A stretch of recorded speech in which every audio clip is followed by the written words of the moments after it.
was a horror show against Blackburn, and really, from the fans' point of view, there's no light at the end of the tunnel. It was dreadful, no chances at all created in the game, and we had a situation where we had 5 centre-backs on the pitch. Overall, the picture was very, very bleak, and it's hard to see how Boro can go forward from this. But if you take the club's point of view, then Gareth Southgate, for example, was quite positive afterwards in believing that this was still a first step towards mounting a serious survival campaign. Boro did, after all, record a clean sheet, which, while hasn't made much difference to the league table, has prevented them from going completely adrift, if nothing else, and keeps them in touch. There are still 14 games to go, and Southgate insists that despite the performance, which seemed to be a bit mundane to everybody in the stands, he insists that the confidence that's been gained from it will enable the team to take a major step forward.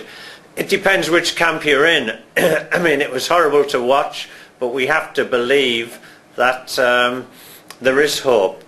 If you write the team off now, then if the team start writing themselves off, then it's over anyway. From a positive point of view, there should be new confidence within the camp.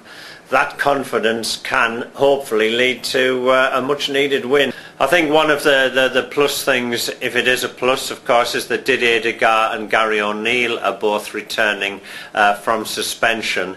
And if you look at the overall picture within the squad, there are a few major injuries, if any.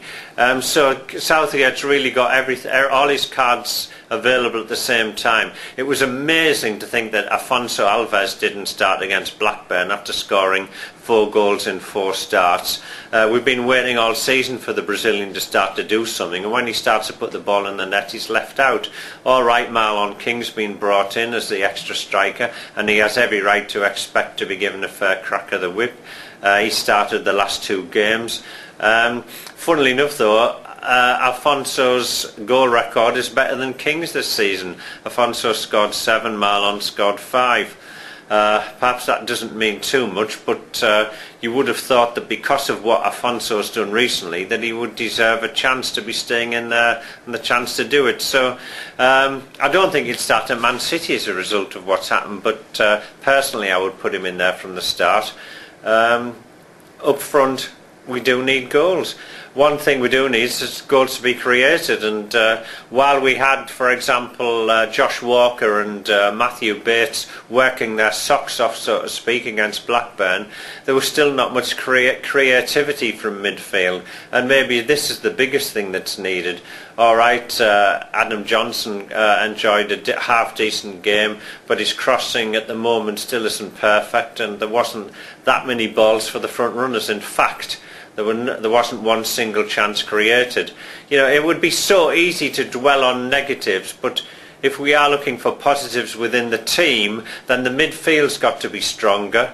The goals are still from Afonso given the chance, and while there were 4 central defenders playing at the back against Blackburn, they didn't let a goal in.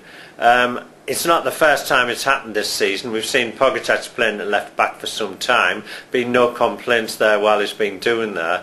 David Wheater has done well at right back earlier in this season. He wasn't particularly impressive against Blackburn, but he stuck at it, and again, as we say, it was a clean sheet, and that's a rare commodity.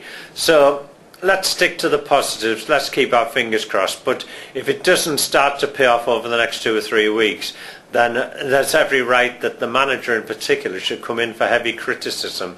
He's banking on the players have got to do it. We all hope that they will. At this moment, we've got to give them the benefit of the doubt. Fingers crossed.